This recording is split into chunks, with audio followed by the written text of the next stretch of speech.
I was a very young child, maybe 2, maybe 3 at the oldest, so my memory is kind of foggy on some parts, and it actually took my mother to remind me of what happened the day of the incident.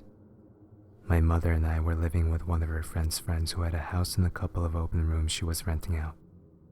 We lived there for a while, before I found an imaginary friend named Dudley. He was about the same age, maybe a year older, and had a curly red hair. He wore clothes right out of a Norman Rockwell painting. We had fun playing every day, but whenever my mom would come by, he would hide.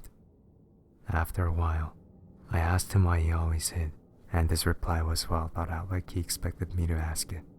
"Your mom wouldn't like me," he said. "She wouldn't let us have fun and play anymore. You don't want me to go away forever, do you?" Of course I didn't. I was a lonely kid with no friends who was constantly moving around.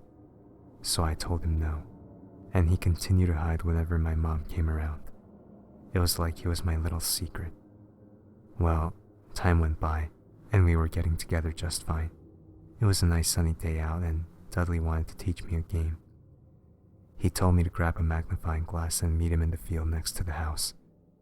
So, me being the young, unquestioning child I did exactly as he told me. "Hold the glass about here," he said, pointing about my belly button at the time's height. "Look at the cool lighting coming off of it. Wait for the smoke. The smoke is what you want." After this, I personally have no memory of anything, except for crying, but my mother says she could smell the smoke inside of the house and ran outside and saw it in the field and heard me crying. She grabbed the hose and put out the tiny fire before it got any bigger. She found the magnifying glass and asked me if I knew what I was doing, and I told her it was Dudley's idea. "You mean the red-headed boy you play with outside every once in a while?" she asked. "He told me he couldn't be seen by anybody else, that I was his only friend, and that you wouldn't like him. Alright, let's go inside. It's all okay now. Just come in for a bath." I never saw him again. Years later, my mother asked me if I remember the fire I started. Immediately I remembered his face and sheepishly said yes. She asked me if I still saw things like that, or if I outgrew it. "I don't know, sometimes.